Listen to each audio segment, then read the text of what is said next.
Bismillahirrahmanirrahim. Salah satu bagian dari iman adalah kita meyakini bahwa semua yang disampaikan oleh baginda kita Nabi Muhammad sallallahu alaihi wasallam adalah benar.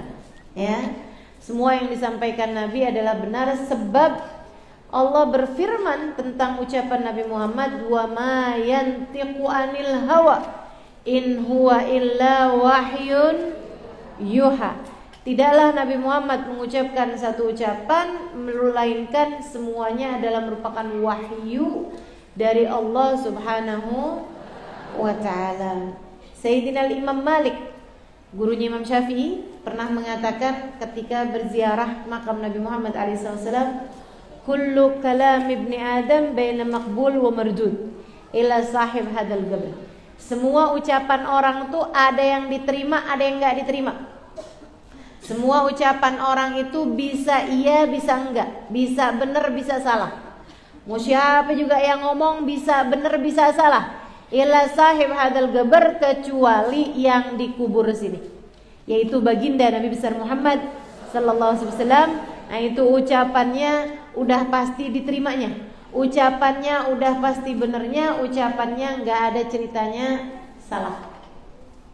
Sebab kebenaran Nabi Muhammad adalah kebenaran mutlak, sebab semua yang datang dari Nabi Muhammad adalah dari Allah Subhanahu wa taala. Wa man asdaqu minallahi qila. Kata Allah dalam Al-Quran, dan siapa lagi yang ucapannya lebih benar daripada Allah Subhanahu wa ta'ala. Jadi kita harus yakin sama apapun yang disampaikan Nabi. Contohnya kayak apa? Minas sirat, ketika Nabi Muhammad cerita tentang sirat. Wal mizan, cerita tentang mizan, tentang timbangan. Sirat itu jembatan, mizan cerita tentang timbangan. Timbangan apa nih? Bukan yang ada di pasar, bukan. Timbangan yang tar ada di akhirat buat nimbang amal kebaikan umat manusia. Wal haud, juga ketika Nabi Muhammad cerita tentang haud. Apa itu haud? Telaganya Nabi besar Muhammad sallallahu alaihi wa ala alihi wasallam. Inna haudi ma baina Ailah wa San'a. Kata Nabi Muhammad, sesungguhnya telagaku itu sepanjang Ailah, kota di Mesir, wa San'a, dan Son'a. Son'a itu sekarang ibu kota Yaman. Dulunya Aden, ibu kota Yaman. Gitu ya. Itu tuh mabaina Ailah wa San'a. Panjangnya telagaku itu sepanjang dari Yaman ke Mesir. Kayak dari Jakarta Surabaya gitu. Itu panjangnya telaganya baginda kita Nabi besar Muhammad sallallahu alaihi wasallam. Jadi enggak ada yang enggak kebagian sebenarnya orang sepanjang itu. Semuanya tuh kalau datang ke situ ya pasti kebagian, pasti bisa minum dari telaganya, enggak akan ada yang kehabisan. Inna haudi ma baina Ailah wa San'a, sesungguhnya telagaku itu lebih panjang daripada Ailah ke Son'a.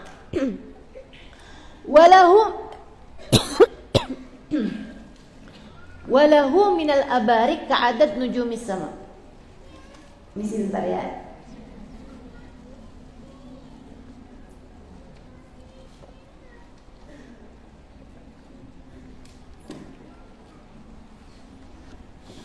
Walahu minal abarik ka'adad nujumis sama. Ada gayungnya, ada cangkirnya buat ngambil di telaga tersebut itu berapa banyak? Ka'adad nujumis sama, sebanyak jumlah bintang di angkasa. Gak ada yang gak kebagian mestinya. Kata Nabi Muhammad, wa man syarib minhu lam yadma ba'daha abada. Nah, ini yang enak nih. Siapa yang minum dari telagaku, dia tidak akan pernah merasakan kehausan lagi sesudah hari itu. Apa enaknya Ustazah? Itu tuh kayak kode bahwa yang minum dari telaga Nabi gak akan masuk neraka. Karena orang kalau di neraka pasti bakalan kehausan. salah satu dari derita neraka itu adalah kehausan, selain daripada kelaparan.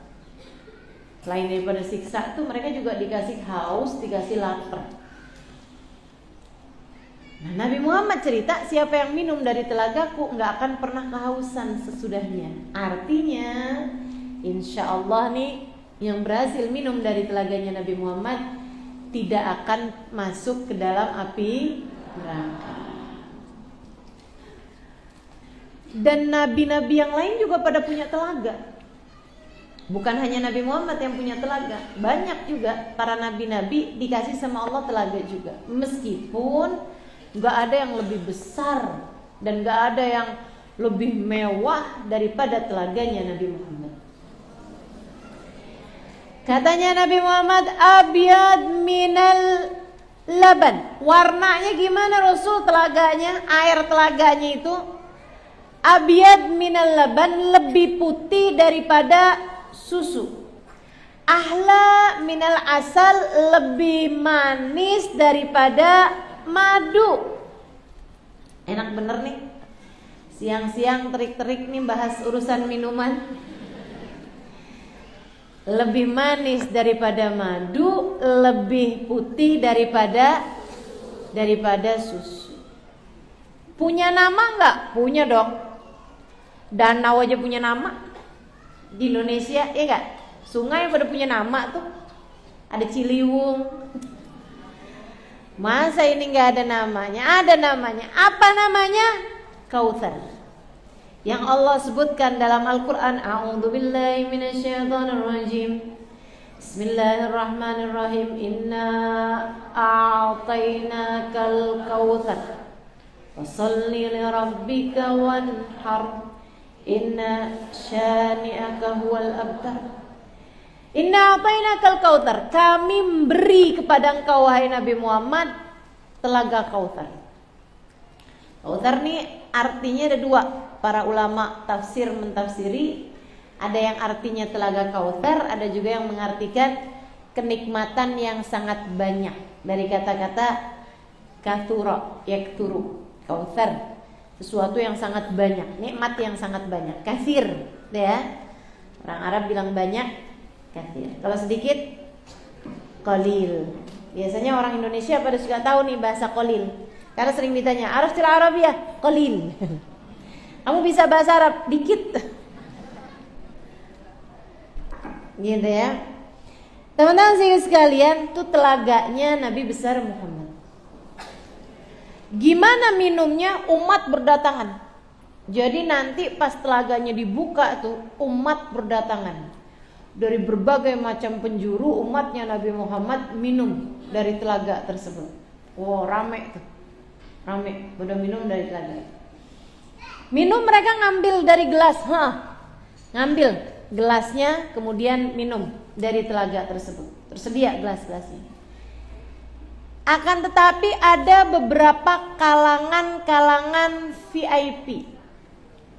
Selalu kan dalam segala urusan kan ada kalangan VIP-nya ya. Urusan telaga nih, minum dari telaga juga kayak begitu. Ada kelas-kelas VIP. Kayak gimana nih kelas VIP yang minum dari telaga Nabi Muhammad? Dia nggak minum sendiri teman-teman, tapi dikasih minum. Siapa yang ngasih minum?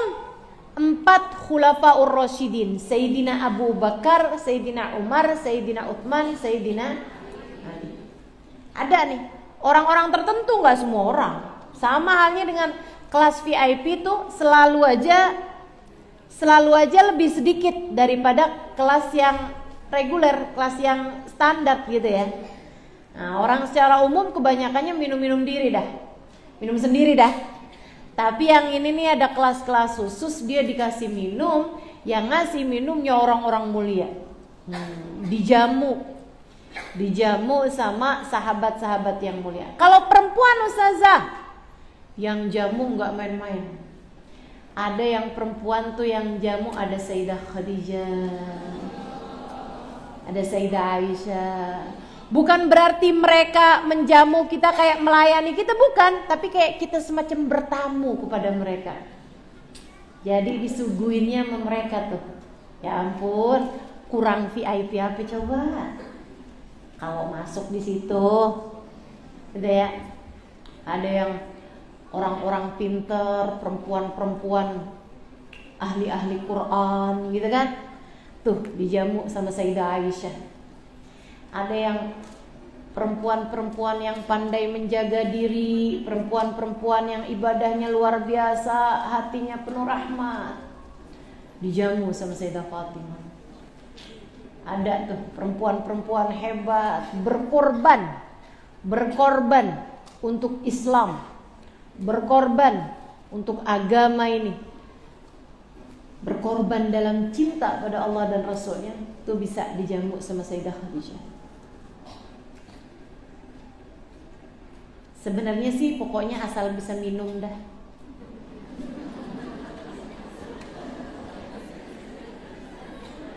Habis dikasih sifat-sifatnya kayak yang rada jauh ya.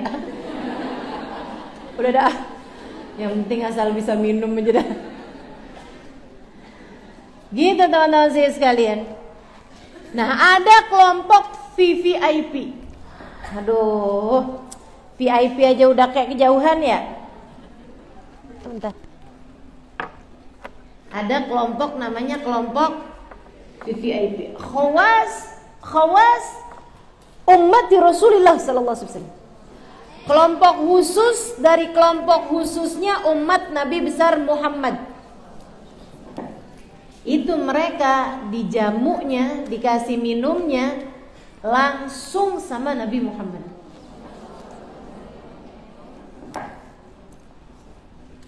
Siapa tuh ustazah? Udah VIP aja udah kejauhan, gimana mau VVIP ya? Yang pasti ini orang-orang terkhusus buat Nabi Muhammad, tercinta buat Nabi Muhammad sallallahu alaihi wasallam. Masya Allah, mau minta aja kayak rada malu gitu, betul nggak? Tapi kalau nggak minta kayak gimana gitu, takut nyesel, ya nggak sih? Dan Nabi Muhammad tuh kan orangnya romantis. Ada yang belum tahu? Nabi Muhammad sallallahu alaihi wasallam sangat amat romantis. Nabi itu ketika memberi minum, itu nggak pakai cangkir. Nabi akan memberi minumnya langsung dengan tangan beliau yang mulia. Ya Allah, ya Allah. Makanya tuh ada sholawatnya tuh. Teman-teman tuh para habaib, para ulama-ulama kita, itu mereka suka baca sholawat ini pada asar hari Jumat, pada malam Jumat. Malam Jumat juga sama asar hari Jumat juga gitu. Gimana sholawatnya? Allahumma salli wa sallim ala Sayyidina Muhammad wa ala ali Sayyidina Muhammadin wal ashab salatan wa salaman tarfa' bihima baini wa bainahul hijab wa tudkhiluni bihima alaihi min awsa'i bab wa tasqini bihima biyadihi syarifah a'dabal ku'usi min ahla syarab. Ya Allah, limpahkanlah salawat salam kepada junjungan kami Nabi besar Muhammad sallallahu alaihi wasallam serta pada keluarganya dan para sahabatnya. Salatan wa salaman tarfa' bihima baini wa bainahul hijab. Dengan salawat salam ya Allah yang mengangkat hijab-hijab penghalang-halang antara aku dengan Nabi Muhammad. Wa tudkhiluni bihima alaihi min awsa'ibab. Dan jadikan kami ya Allah, jadikan saya bisa masuk ke dalam kehadiratnya Nabi Muhammad alaihi wasallam dari pintu yang seluas-luasnya. Wa tasqini bihima. Jadikan kami ya Allah dengan sholawat tersebut bisa minum biyadihi syarifah, lewat tangan Nabi Muhammad yang mulia, a'dabal ku'usi min ahla syarab, yaitu seindah-indah kuus, seindah-indah cangkir dari semanis-manisnya minuman, yaitu di telaga Kautsarnya Nabi besar Muhammad sallallahu alaihi wasallam. Ini salawat sering dibaca sama orang, bisa bikin orang di akhirat nanti kalau diterima sama Allah dan kalau hubungan antara dia sama Nabi Muhammadnya memang bagus, itu bisa masuk dalam kelompok VIP yang dekat sama Nabi besar Muhammad SAW. Baik teman-teman, itu cerita tentang Haud, tentang telaganya baginda Nabi besar Muhammad. Tapi saya belum selesai. Waktu orang-orang nih lagi pada berdatangan minum dari telaga, baik yang minum sendiri ataupun seperti yang tadi saya sampaikan, minum yang kelas VIP, ya, dapat jamuan dari para orang-orang mulia, atau bahkan yang berhasil minum dari tangan Nabi Muhammad alaihissalam. Nabi bercerita, faltafattu, tiba-tiba nih ada kayak suara-suara membuat aku menoleh. Ternyata ada orang-orang, tampangnya, kelihatannya, bentukannya kayak umat saya, kata Nabi Muhammad.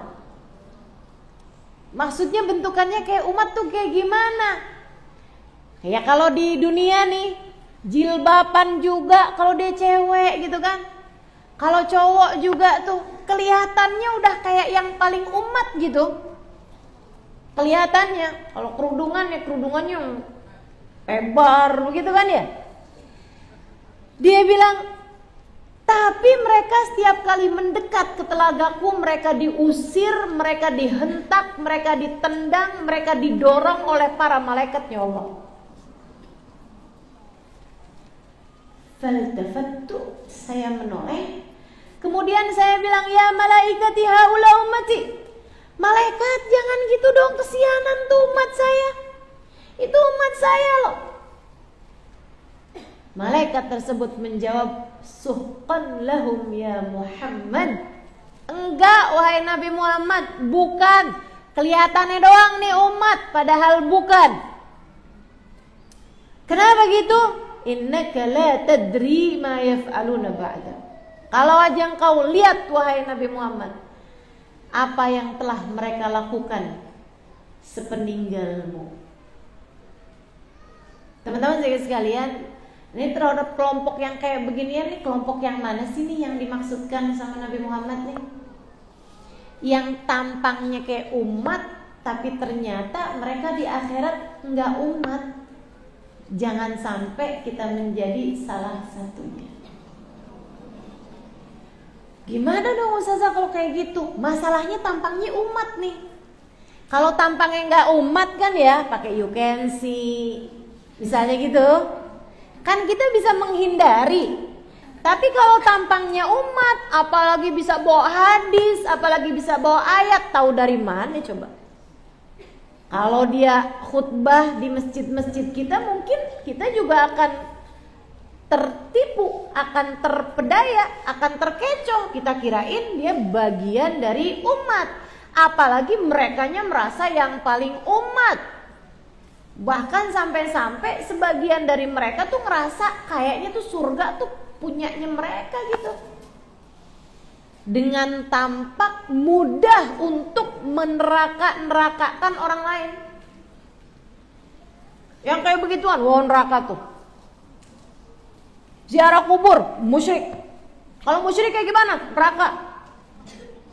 Baca tahlil hukumnya kayak gimana? Nabi gak ngerjain, berarti bid'ah. Kalau bid'ah, neraka. Tunggu. Maksud kamu orang baca tahlil, baca zikir la ilaha illallah masuk neraka? Iya, karena Nabi gak ngerjain. Nabi gak baca la ilaha illallah. Iya baca, tapi gak dalam kumpulan yang kayak begitu. Nah, ini aneh-aneh. Aneh-aneh nih yang begini. Orang cuma nyusun doang. Betul apa enggak? Masa hukumnya jadi beda? Apa nih? Gado-gado. Oh haram. Loh kok bisa haram? Iya haram pokoknya. Ya kenapa haram? Karena haram. Tunggu. Kamu bisa-bisanya bilang gado-gado haram nih ya. Saya pretelin ya. Kentang, haram apa halal? Buncis, halal apa haram? Kacang panjang, apa lagi? Kangkung, toge. Bumbunya apaan aja tuh? Kacang, cabe, garam, bawang. Emang pakai bawang ya? Enggak. Ada yang haram enggak? Enggak ada. Semuanya halal. Lah kenapa dikumpulin jadi haram? Nah itu enggak masuk di akal kita. Sama halnya kalau ada orang bilang ratib haram, tahlil haram. Tunggu. Yang haram bagian mana dulu dah? Orang baca ratib tuh ya, baca Fatihah, baca ayat kursi, baca zikir la ilaha illallah, baca zikir subhanallah. Kan begitu? Baca Fatihah kata Nabi Muhammad Ummul Quran. Baca ayat kursi kata Nabi Muhammad ayat yang turun dari arsy. Baca akhir surat Al-Baqarah kata Nabi juga ayat-ayat yang turun dari arsy, kan begitu? Kemudian lagi baca zikir la ilaha illallah kata Nabi Muhammad afdhalul dzikri, sebaik-baik zikir. Baca subhanallah bihamdi subhanallahil azim kata Nabi Muhammad kalimatan khafifatani 'alal lisan thaqilatani fil mizan. Dua kalimat ringan di lisan tapi berat di timbangan. Subhanallah bihamdi subhanallahil azim. Apalagi coba? Dalam tahlil istighfar, tuba liman wujida fi sahifatihi istighfaran katsira. Beruntung orang yang di dalam sahifahnya terdapat istighfar yang sangat banyak. Lah kok bisa jadi haram tuh? Haram di mananya dah? Ada yang bisa jawab pertanyaan saya? Ustazah, haramnya tuh ya Halimah. Oh, dia nggak panggil saya Ustazah. Halimah, haramnya itu karena dihadiahkan kepada orang yang sudah meninggal dunia. Nggak mau kirim hadiah? Ya nggak usah kirimin hadiah. Ya nggak ada, orang kan baca tahlil kan dikirimin kepada orang-orang yang sudah meninggal dunia. Oke. Sekarang bagaimana dengan hadis Nabi Muhammad alaihissalam, di mana Nabi lagi lewatin kuburan, merah muka Nabi, fa umira bijaridatin. Fa amara bijaridatin, Nabi memerintahkan untuk mendatangkan 2 pelepah kurma. Ini ada hadis sahih nih. Hadis sahih, Nabi nyuruh 2 pelepah kurma ditaruh di atas kuburan. Nabi kemudian bilang, 2 kuburan ini lagi diazab sama Allah. Dan tidak ada sesuatu yang hijau. Pelepah kurma tuh kayak pelepah kelapa. Tidak ada sesuatu yang hijau diletakkan di atas kuburan kecuali akan beristighfar kepada yang ada di dalam kubur sehingga akan meringankan azabnya. Kamu kedengeran gak istighfarnya barang-barang hijau? Tadi pas lewatin ada pohon mangga, ada pelepah kelapa gitu. Ada kedengeran gak? Lagi istighfar nih, lagi istighfar. Kedengeran gak zikirannya? Pohon-pohonan gitu. Gak kedengeran? Sama. Saya juga gak dengar. Tapi Nabi Muhammad bilang, tuh mereka beristighfar kalau diletakkan di atas kuburan. Kalau diletakkan di atas kuburan, kamu dengar apa enggak istighfarnya? Enggak juga. Tapi Nabi yang bilang, itu istighfarnya, mereka beristighfar, si daun-daunan hijau itu. Dan istighfarnya akan membuat mayat, jenazah yang ada di dalamnya, kalau dia disiksa akan diringankan siksanya. Apakah masuk di otakmu istighfarnya pelepah kurma diterima sama Allah? Padahal kita gak kedengeran. Sementara istighfarmu buat orang yang meninggal dunia gak diterima sama Allah, padahal kamu bisa dengar suaramu. Masuk di akal apa masuk di akal? Nggak masuk di akal. Kalau dibilang istighfarnya orang hidup nih nggak bisa diterima sampai nggak bisa nyampe gitu. Aneh aja, nggak masuk di akal. Wa akbar dalil, dan dalil terbesar kalau apa yang kamu kirimkan kepada orang yang sudah meninggal dunia itu akan sampai kepada mereka, itu adalah adanya sholat jenazah. Orang nyolatin jenazah tuh boleh nggak orang yang masih hidup? Ntar jangan bilang ya sama suaminya, bang, saya pengen banget dah bang. Apaan? Nyolatin jenazah abang. Tapi abangnya masih belum mati bang. Ya nggak mungkin teman-teman. Yang namanya sholatin jenazah tuh kan yang udah meninggal, kan begitu? Isinya sholat jenazah apaan sih kalau bukan ngedoain mayit? Isinya kan doain, Allahumma ighfir lahu warhamhu wa'afihi wa'fu anhu.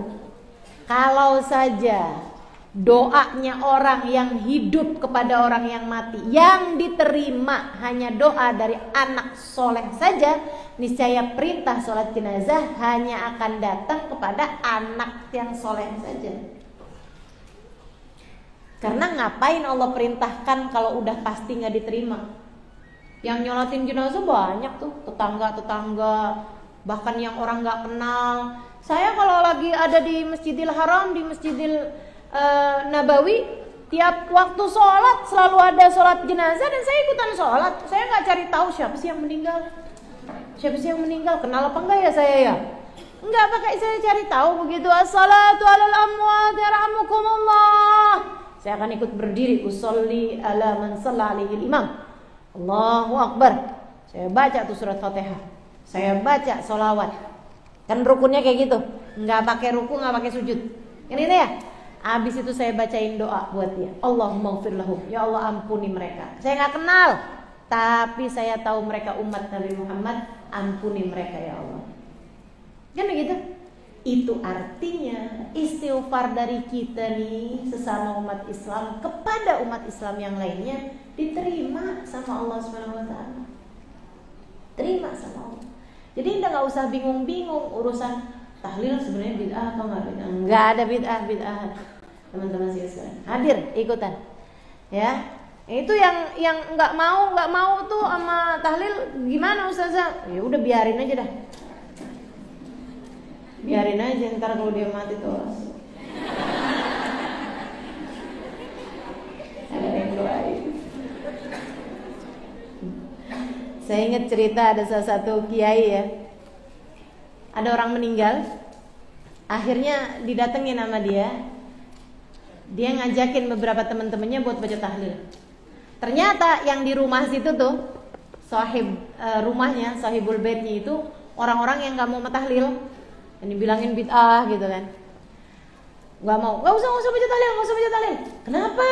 Kata kiainya nih. Udah percuma, nggak diterima juga kok. Kan orangnya udah meninggal dunia, udah nggak usah ditahlilin, nggak akan diterima sama Allah, itu bid'ah. Kami nggak mau ada tahlil. Nggak apa-apa kok, kita nggak usah dikasih makanan, nggak usah dikasih nasi bungkus, nggak usah dikasih nampan, nggak usah dikasih apa-apa. Kita cuma mau ngedoain karena dia adalah teman kita. Nggak usah. Doa dari orang hidup ke orang yang sudah meninggal dunia nggak bakalan diterima juga sama Allah. Oh gitu. Ya udah dah kalau gitu, mudah-mudahan ya di dalam kubur dipukulin sama malaikat. Mudah-mudahan dalam alam kuburnya dia dipentungin sama malaikat. Kata orangnya itu, sembarangan aja, jangan kayak begitu doain orang yang sudah meninggal dunia. Lah kan tadi gak diterima.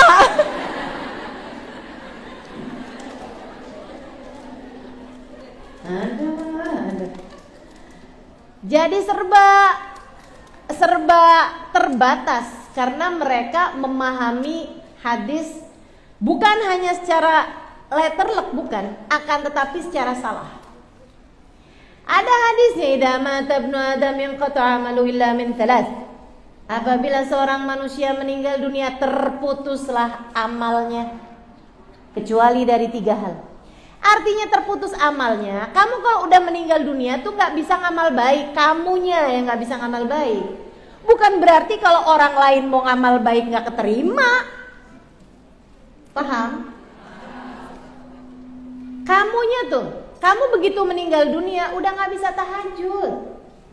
Kamu kalau udah meninggal dunia nggak bakalan bisa hadir di majelis lagi. Tolong ya, kalau udah meninggal jangan pada hadir.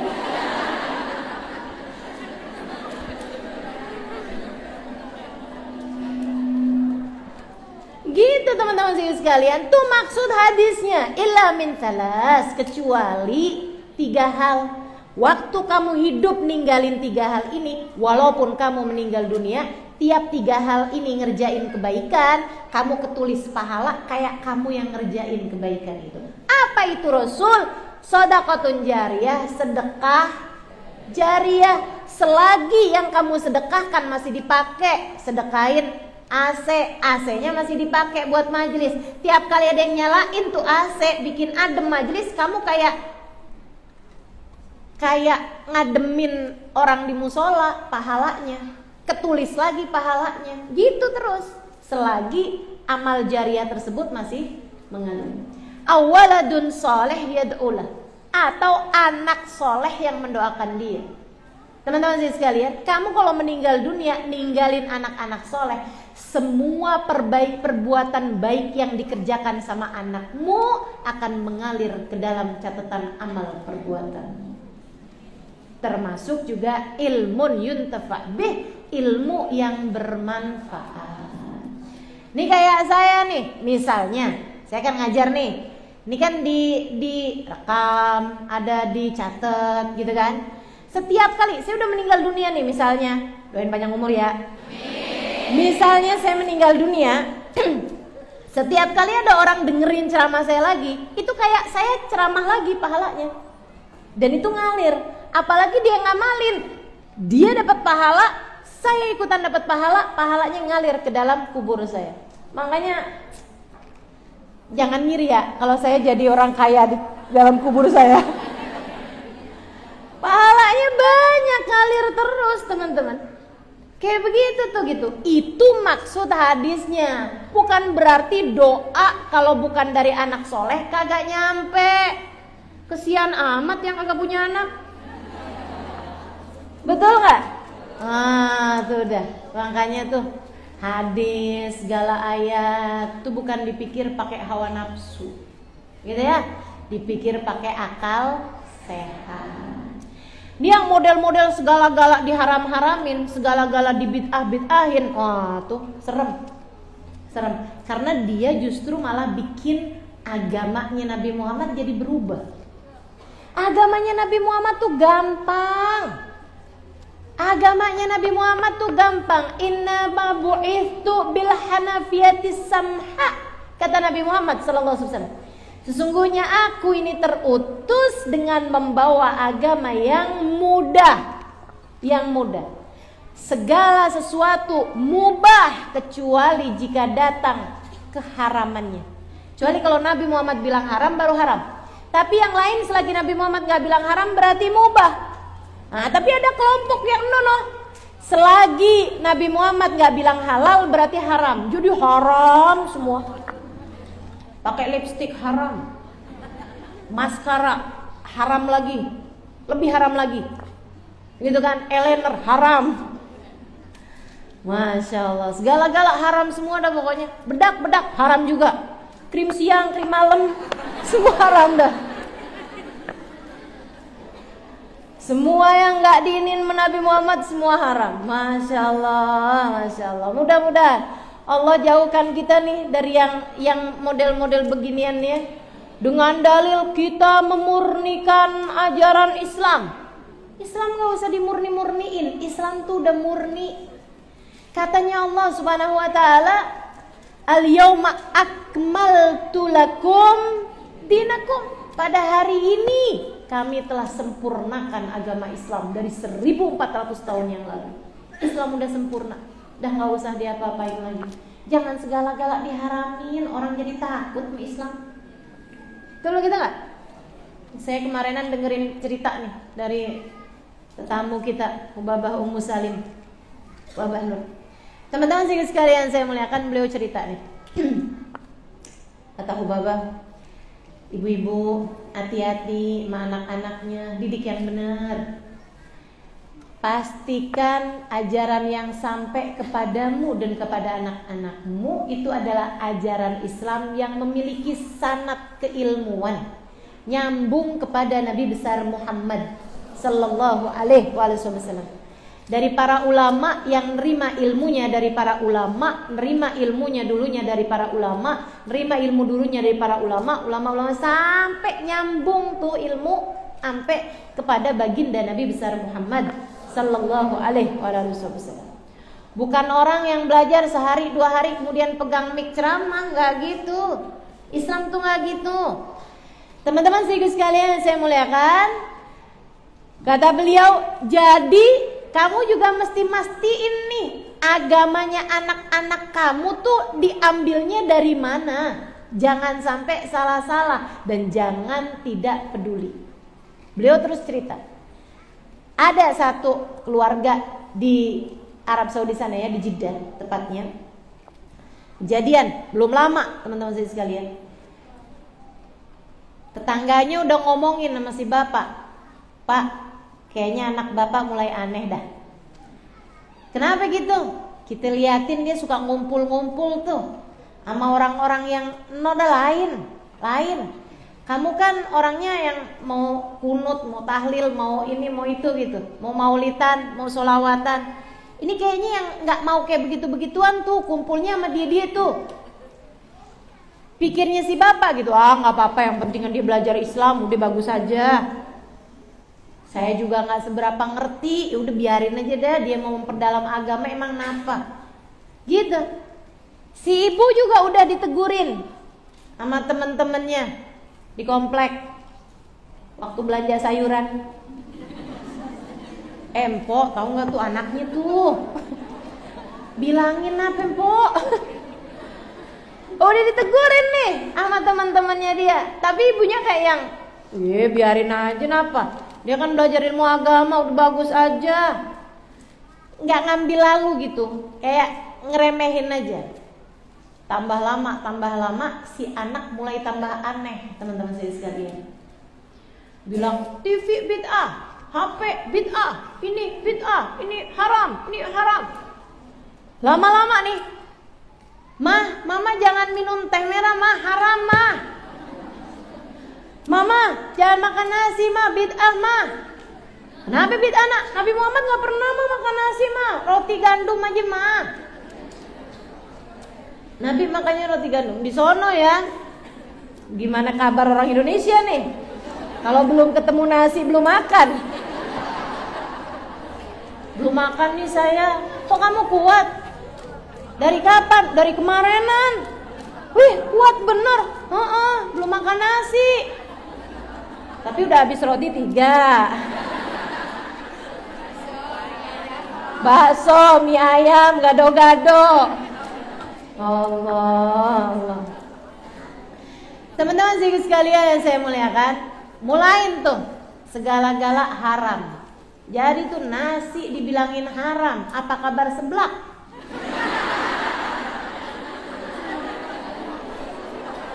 Seblak, cuangki, samyang, ramen. Waduh, udah nggak tahu lagi deh tuh. Ya Allah. Akhirnya teman-teman saya sekalian, si ibu bapak juga kayak yang ngelihatnya yang, ya udah deh biarin dah gitu, nggak ngambil lalu, nggak secara nggak menganggapnya penting. Nih tidak menganggapnya penting. Mestinya kayak gimana Ustazah? Dudukin tuh anak, bukan di atasnya ya. Diajak diskusi penting gitu. Nak, mama sayang sama kamu. Kamu nak mau belajar Islam boleh-boleh aja, tapi pastiin kamu belajarnya tuh dari orang yang memiliki sanad keilmuan sama Nabi Muhammad. Mama nggak mau ya kalau kamu terus jadi ikutan ajaran-ajaran yang baru-baru, malah justru ajaran yang baru tuh Bu yang kayak begituan. Yang dulu-dulu tanyain dah sama nenek-nenek kakek-kakeknya, ada nggak yang kayak begituan? Gak ada. Baru-baru aja tuh Bu.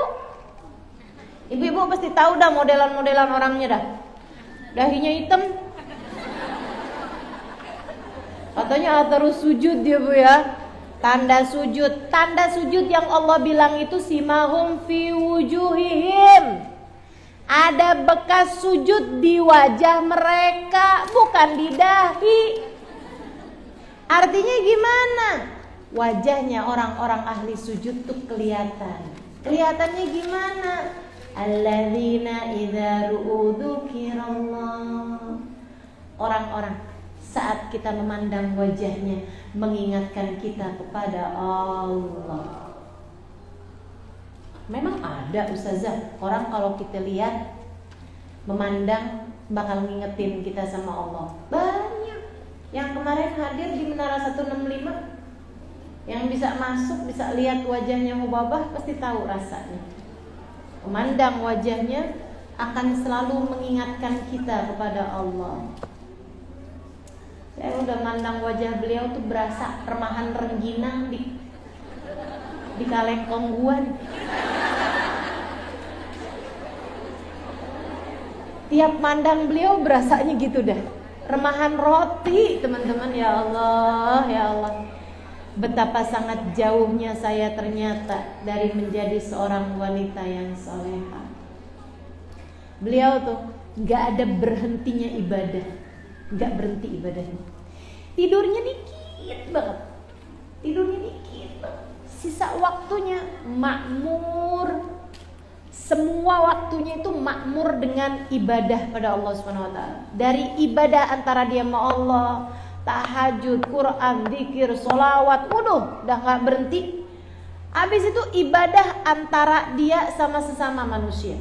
Yang namanya jamu tamu, ratus bahkan ribuan tiap harinya. Beliau masak di dapur. Habis itu rapi-rapi gitu ya. Beliau rapi-rapi pergi ngajar. Coba tuh, yang kayak beginian hidupnya tuh, gimana ceritanya? Nggak percaya kalau orang kayak beliau nggak disayang sama Allah Subhanahu wa taala. Betul apa enggak? Segitunya. Kalau bahas neraka, air matanya yang paling banyak keluarnya. Kalau bahas surga, benar-benar ngarep, ya Allah, meskipun kami tidak pantas, masukkan kami di dalamnya. Nah, ini yang kayak beginian, kalau dibilang ahli surga emang pantas banget. Kalau dibilang yang kayak beginian nih masuk surga dari tangan Sayyidah Fatimah, minum air telaga Nabi dari tangan Sayyidah Fatimah, saya percaya. Betul apa enggak, Bu? Yang roman-romannya ininya hitam jidatnya gitu. Ini yang saya anehin, kalau ada yang tahu jawabannya kasih tahu saya. Bu, kenapa yang hitam cuman yang lakinya doang, yang cewek kagak ada yang hitam? Kagak ada yang jadi ahli sujud apa yang cewek? Aneh aja. Betul gak sih? Dan saya lihat ya, yang kayak beliau sujudnya banyak, ibadahnya banyak, dahinya gak hitam. Ubabah dahinya gak hitam. Habib Umar dahinya gak hitam.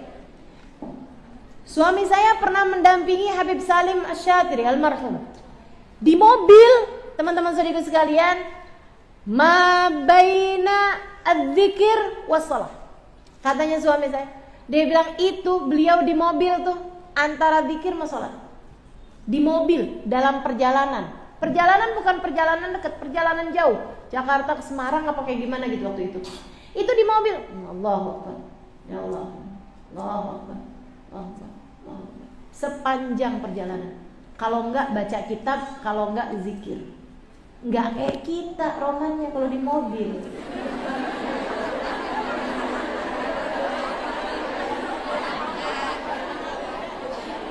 Kita kalau di mobil gayanya kayak bayi. Kalau enggak makan, kalau enggak ngoceh, kalau enggak tidur. Bayi banget dah kamu dah. Kerjaannya bayi kan kayak gitu. Bayi ngapain coba? Kalau nggak nangis ngoceh ya kan? Kalau nggak makan, kalau nggak tidur. Ya Allah, ya Allah. Teman-teman sekalian yang saya muliakan, balik lagi ke cerita itu. Si anak nih mulai ngaco-ngaco, tapi orang tuanya nganggapnya bukan perkara penting. Satu hari nggak tahu tuh dia habis dengerin liko dari mana, nggak tahu habis hadir apaan. Dia masuk ngelihat orang tuanya lagi nonton TV. Dia langsung pergi ke dapur, ngambil pisau dapur yang paling gede. Dia kemudian ngancurin TV. TV lagi ditonton. Dia hancurin sama anaknya, ibu bayangin dah.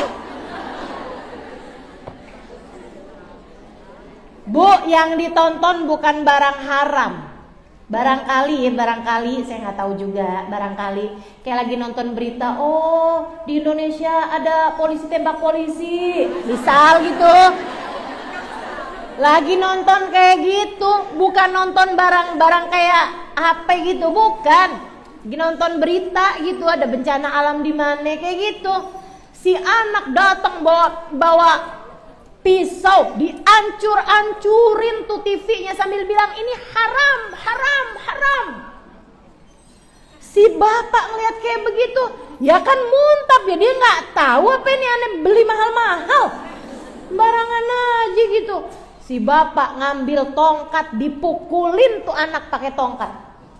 Si anak bu dipukulin, bukannya bilang maaf pak, ampun pak, bukan, dia ngomongnya ahadun ahad, berasa jadi Bilal waktu disiksa sama Umayyah, berasa lagi jihad.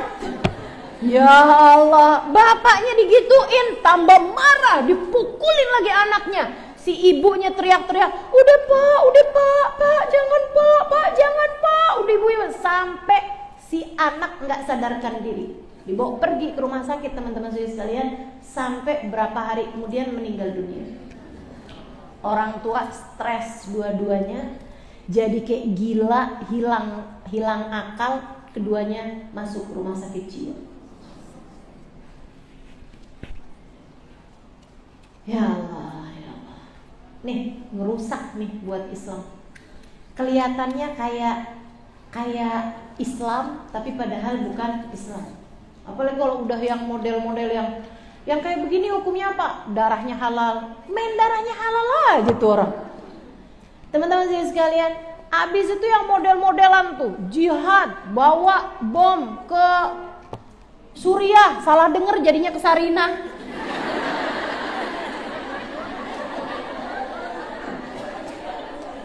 Ada. Salah dah pokoknya itu ya. Dah, mudah-mudahan Allah SWT selamatin kita semua. Orang-orang yang ziarah makam Nabi dikata haram, solawatan sama Nabi Muhammad dibilang bid'ah, hadir maulid katanya dikata bid'ah. Ada nggak yang modelan kayak begitu? Mana coba orangnya sih mau lihat? Nggak hadir di sini ya. Masya Allah, Masya Allah, Masya Allah. Teman-teman sekalian, lindungi diri, lindungi juga keluarga kita semuanya. Biar pada benar, ikutan jalan para ulama-ulama kita. Para ulama bukan asal ulama, tapi orang yang memiliki nasab keilmuan sampai bersambung dengan baginda Nabi besar Muhammad sallallahu alaihi wa ala alihi wa sahbihi wasallam. Nah itu, jangan sampai kita termasuk orang-orang yang kelihatannya kayak umat, padahal di akhirat nanti ketika dia mau minum dari telaganya Nabi Muhammad, para malaikat bilang, bukan wahai Rasul, mereka bukan umatmu, karena mereka justru malah bikin perkara-perkara yang baru dalam Islam. Dia bukan termasuk dari bagian umat Islam. Begitu teman-teman sekalian. Wa ghairu dzalik min umuril akhirah, apapun yang dikabarkan oleh Nabi Muhammad alaihissalam dari urusan-urusan akhirat, semuanya benar, kita percaya sama kabar yang datang dari baginda kita Nabi besar